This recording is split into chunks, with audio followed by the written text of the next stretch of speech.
Alright, so during the last video that I was making, about halfway through it, I got a call from some autism advocates in North Platte. Um, Hopefully, with a advocate, I won't have to break the law. Um, Maybe I'll get to actually be heard. Um, Making the phone calls myself ends up with me running around in circles, and because I'm intelligent, people have certain assumptions of my abilities that are not necessarily the case. I'm going to get back to the story with Kayla Peaches um, Trujillo. Now, I'm going to say again for the record, Miss Peaches is a wonderful person. She just doesn't understand. If she had understood what the people in that last video understand, um, things would have been a lot better. Um, and Miss Peaches does understand a lot of that a lot better than she did. The problem is that I needed her to not throw me away, and I needed her to speak up because she was aware of many of the situations and there for many of the situations. And the slander by the police in Colorado, across multiple jurisdictions. There were officers from four different jurisdictions that were allowed to put their 2 cents in my court proceedings in Arapahoe County, where I wasn't allowed to show any evidence or speak on my own behalf, in addition to people from at least 5 other jurisdictions allowed to put their BS in, and I still wasn't allowed to speak on my own behalf. I needed an autism advocate from the very start. Um, and mind you, that's not a legal advocate. That's an advocate who who understands autism, who's there to make sure that my rights aren't completely railroaded. Someone who understands my disabilities, and also because it is a spectrum, somebody who's willing to understand me in specific. Um, with Kayla Peaches Trujillo, um, she was afraid for her family. Um, when she told me on the 29th of December 2017 that I couldn't stay there because her mom said no, it didn't register to her that the situation that I was going to be in because of that, which I was already aware of. I've seen people go through this before, and most of them are better equipped to deal with it than I am, which is difficult to explain. Um, so with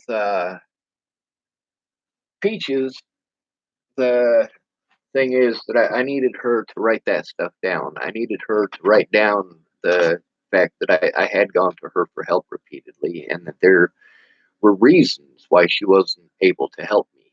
Um, Being a parent, having kids, and the time constraints with that, and having to wait for them to go to bed, and then she's exhausted and she needs some downtime too. I mean, she's exhausted.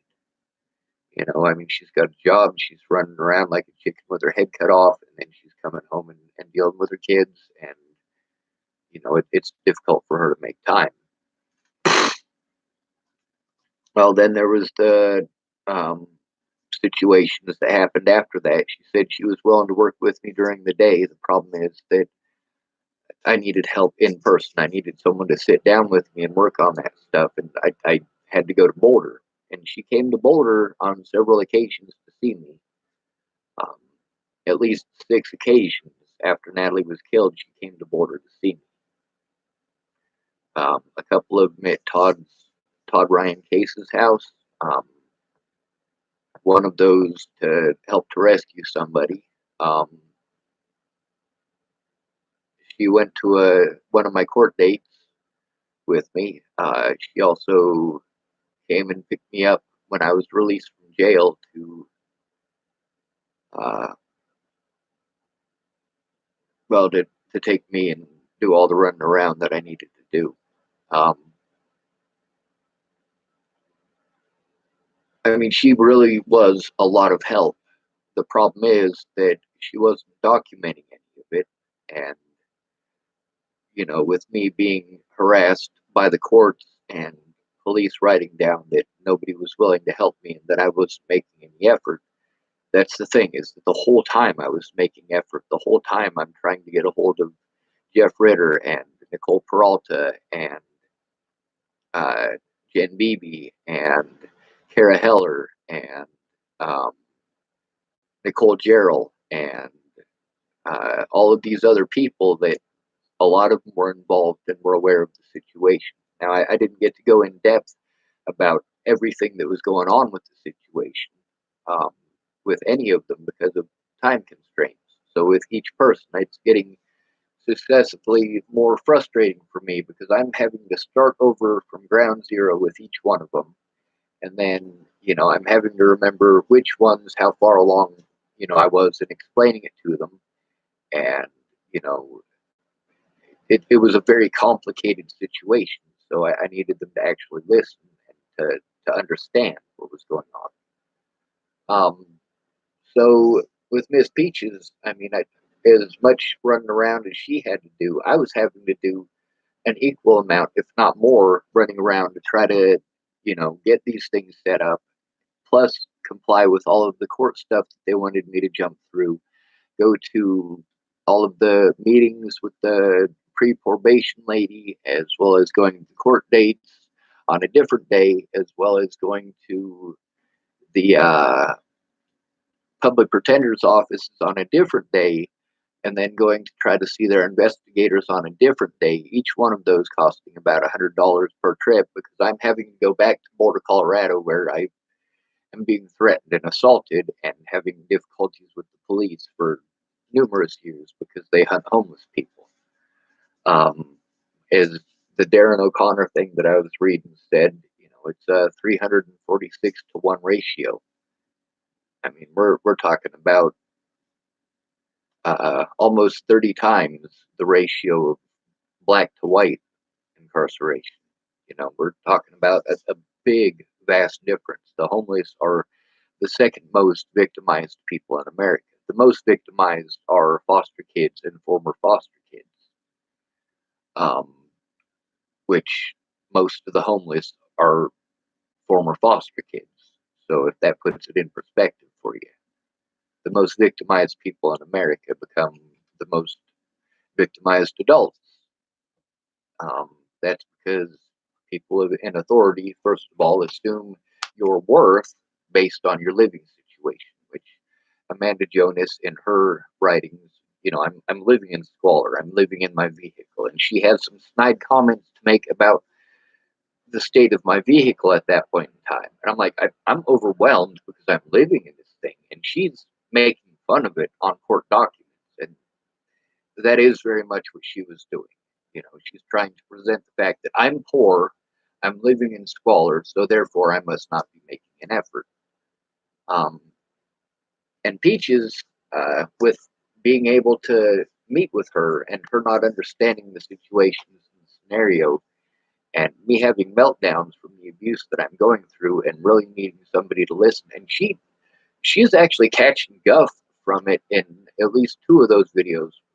And I'm not screaming at her about anything that she's doing. I'm just having a fucking meltdown because of the scenario and the situation that I'm in. And, I have to remain calm at all points in time, which is,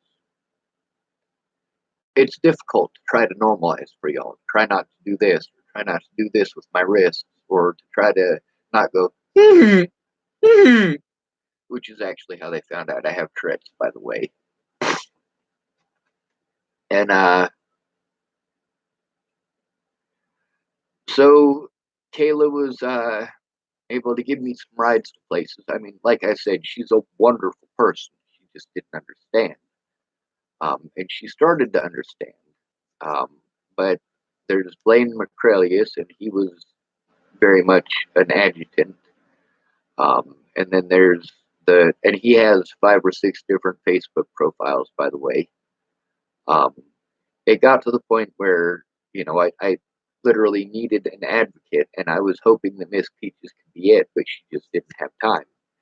And then with her stressful situation and the fact that, I mean, she does smoke a lot of weed um, when she's able to, um, but she's not entirely dependent on it. She just has a lot of physical pain, and it helps her.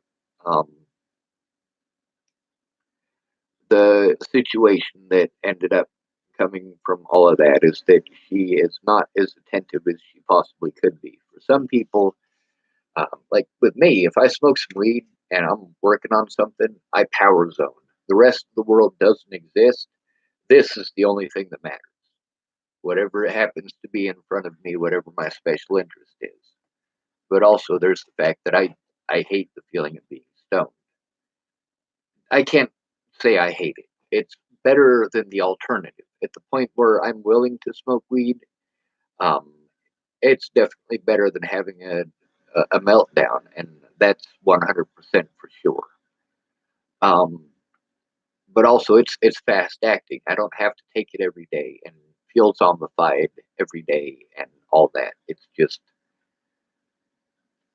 the situation with her is that she needs downtime just like anyone else.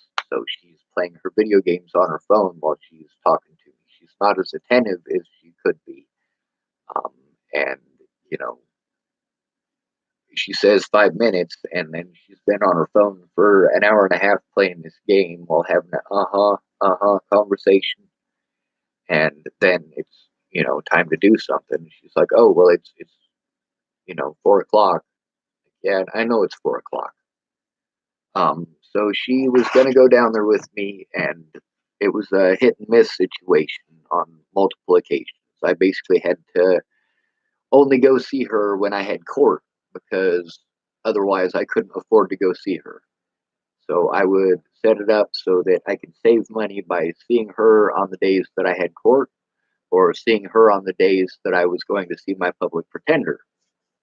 Um, So Miss Peaches was doing a great job as best as she could, but also she had her own stuff going on, and she gets overwhelmed.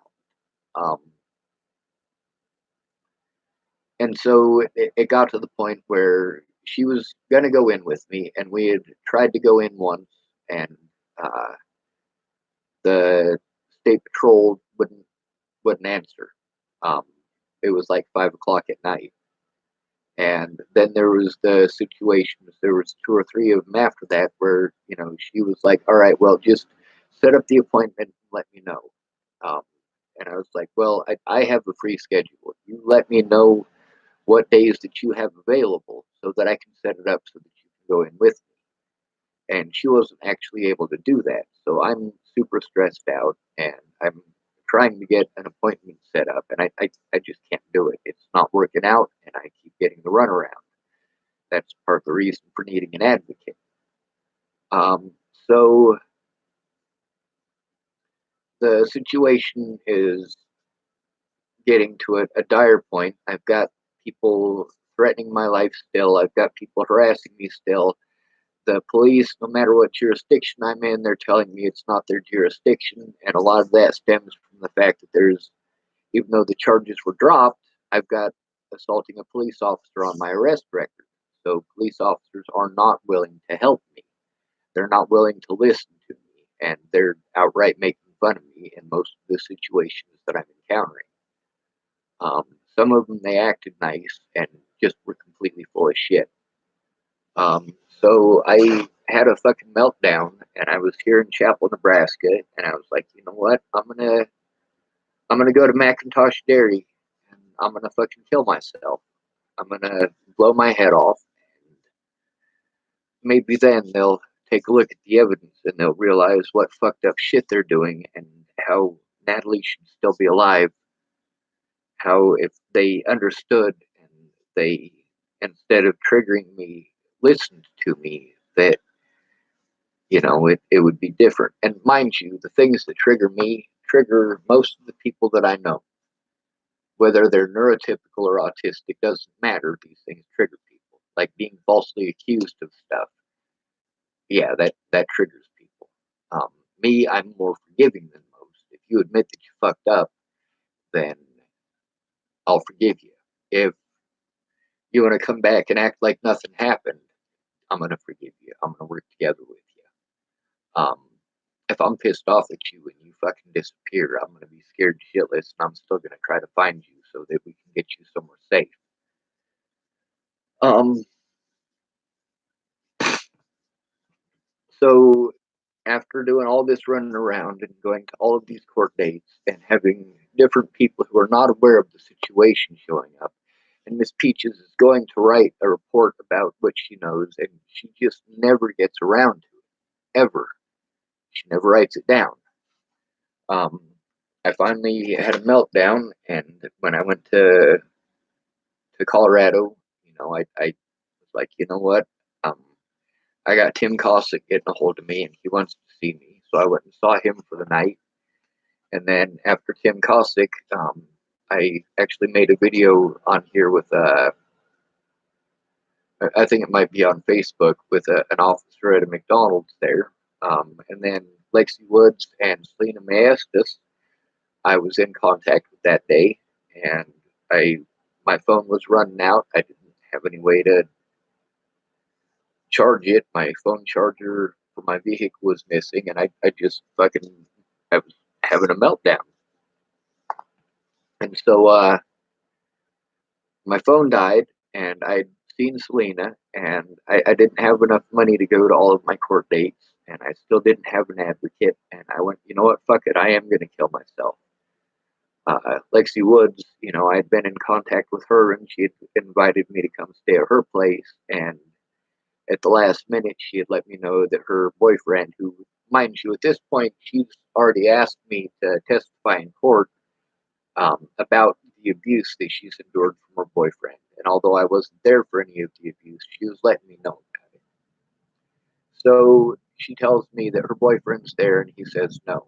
And then my phone dies, and I decide I'm going to go find Riverdale Road, and I'm going to go to Macintosh Dairy, and I'm gonna literally blow my head off. Um, and I can't find it. I run into Federal instead. So as I'm driving down Federal, I get this idea. I'm like, mind you, I'm extremely overwhelmed at this point, and I want my life to end because I want the torture to stop. And it's not going to stop unless I get an honest day in court where I can force Alicia Bollinger to face me and admit that I didn't do any of those terrible things that they were pretending.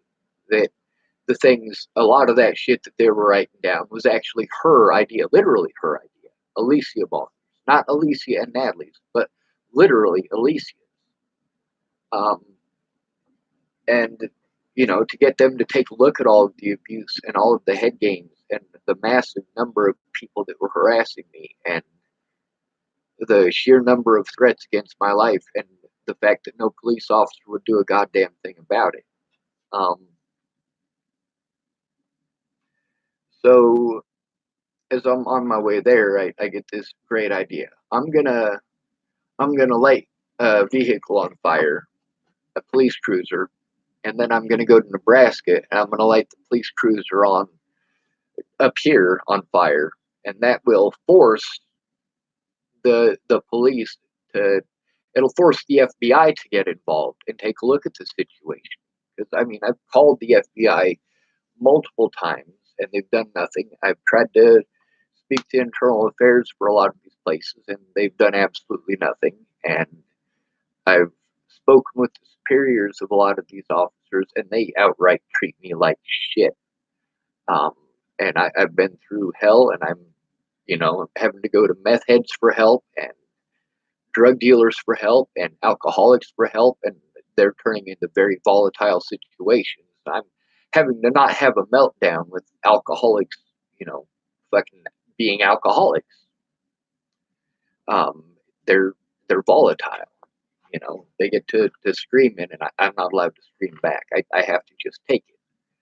So I am on Federal, and I realized that Ken and Leah is pretty close. I don't want to just light some random person's car on fire, and I'm probably not going to find a vehicle in Colorado that's as conveniently parked as far as a police cruiser as they do here in Chapel, Nebraska. So I decided, well, Ken and Leah stole my money. Um, the police and the Adult Protective Services, when I called them on multiple occasions about it, they blew me off. Um, Ken and Leah have not come forward about what they know. I'm going to go light their truck on fire, and then I'll go to Chapel, Nebraska, and light that cruiser on fire, and I'll admit to it on fucking Facebook, and that way, since me calling 911 gets absolutely nothing done, all of these web sleuth people who hate me and the Bollingers and their crazies who hate me that the cops will actually take a report from, they'll report it in, and then the FBI will force to be get involved. Well, then I go over to Ken and Leah's, and I can't force myself to do it. I can't make myself light this fire. I've poured the gas on the side of the road just right next to their vehicle. I mean, I poured it inches from their vehicle. It's going to light a fire. And I got this piece of cardboard there, and it takes me 20 minutes to psych myself up. And I'm like, you know what? I've been here forever. There's going to be a police officer who's going to drive by. They're going to see me doing this, and they're going to realize what I'm doing and arrest me immediately. And I still can't bring myself to do it. And finally, I get it all together, and I'm able to light this piece of cardboard from a Fig Newton box, and I'm gonna light it into the gasoline. And I light it up, and I put it close to the gas, and it goes out. Fuck, So I gotta psych myself up again, and finally I get psyched up, and I'm able to light it, and it lights the fire, and I get in my vehicle and I drive off. And as soon as I get to Chapel, Nebraska, my plan is to light the police cruiser there on fire. And then, so that I have internet access, I was going to go park outside of Brenda Dickinson's house, literally right across the street here, because my computer was attached to her internet. Um, and then, expose the whole situation there. Well, then, I'm driving down the road, and I'm feeling really fucking shitty about lighting the fire there. And, I lit it on the road side and not the sidewalk side. That way, if the tires lit on fire and they exploded, it wasn't gonna fucking blow shrapnel into their yard and into their house. And, I mean, I'm really trying to be safe about, lighting that fire. Well, then I get to a Love's truck stop, and I'm exhausted and I'm tired, and I go into the Loves, and I'm trying to get their internet to work, and I realize I'm not going to make it to Chapel, Nebraska. I'm going to pass out before I ever get there. It's just too long of a drive. So I get on there, and I threaten the president and put the White House's phone number up, and am a complete asshole about it, and so on and so forth. And then I go to explain to Miss Peaches what's been going on. I explained to her that I lit a fire at Ken and Leah's, and I threatened the President of the United States, and that I wrote down that I was going to the Starbucks over by Tabby's house off 15th. I want to say 15th and Hover, but that might not be right. And so it might be 15th and Main. So I go over to that Starbucks. Um, well, I explained to Miss Peaches what's going on, and she said, "Well, Sean, that's screwed up. Me and Raj were talking. We were gonna, let you stay in exchange for paying one of the bills, especially since both the boys are sleeping in the same room together now, and we do have an extra room. If you pay our internet bill, then we'd let you stay. But you lit that fire, so I mean, what are we supposed to do now?" And she said that she had some friends outside of Longmont that she could help me to. They had agreed to take me in and rent out their basement to me. So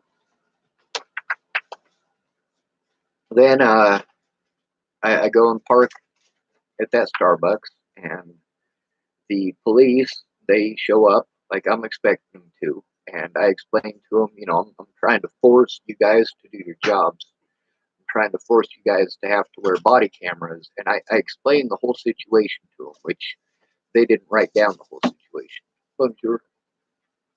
So, um, the situation ended up that, they told me that they were going to take me in on a mental health check, and I'm not trying to kill myself. I'm trying to make a police report, and they tell me that they'll take my police report when we get to the hospital.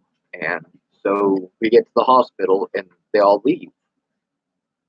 And I'm like, hey, I need those officers to come back. And the security guard's like, well, they're not going to come back. They left. I'm like, well, get them back here. You need to get those officers back here to actually take my report. I need to be able to write it down. And they're telling me they won't let me have pencils. And then that's when that whole situation just turns into a giant clusterfuck. They're wanting to inject me with drugs, strap me to a bed, and so they strap me to the bed. And I'm scared shitless, and they pull out their drugs. And meanwhile, Officer Burke is walking around trying to find pressure points on me that work, which a lot of them don't. I can withstand a lot of a lot of pain, but my right knee is pretty screwed up. I mean, as far as pain goes already. So he comes in, he finally starts wrenching on it, and like there was no need for that. I was already strapped to a bed, and they're trying to inject me with drugs that have adverse reactions on me. And this guy is literally going out of his way when I'm already strapped to a bed to put me into extreme pain to hurt me. He's trying to take out some aggression on me. And I found out later from Officer Amanda Jonas that she was involved in Natalie's case, which makes perfect sense because at no point in time did they look at any of the evidence of stuff that I was trying to show them.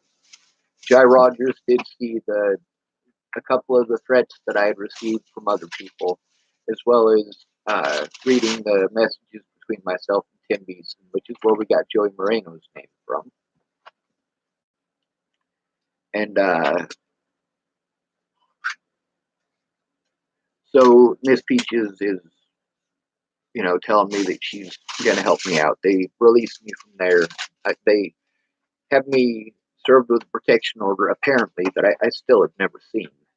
They handed it to me while I was completely drugged up, and I had to ask the security personnel about it, because I thought it was a dream. I wanted to make sure. And they're like, no, that actually happened. I was like, well, where is it? And they kept telling me, oh, well, we don't have it. I'm like, well, who does? And they're like, well, you'd have to ask the officers. And with Officer Amanda Jonas and Officer Peterson, or not Peterson, Valenzuela, they claimed that the officers had put it up on the windowsill. There was nothing on the windowsill. But I went outside and I called Miss Peaches for a ride, and I also called Shannon Alvarado to let her know what was going on, but I couldn't function. I was still messed up on their medications. But Miss Peaches helped me to set up some mental health stuff there in Longmont, and we went to those, and she drove me to those. I mean, Miss Peaches did a shit ton. And then, of course, Amanda Jonas wrote down that nobody was willing to help me, and probably because of the way that I act. I'm like, I'm having a meltdown from abuse, you fucking snatch rag. Jesus fucking goddamn Christ.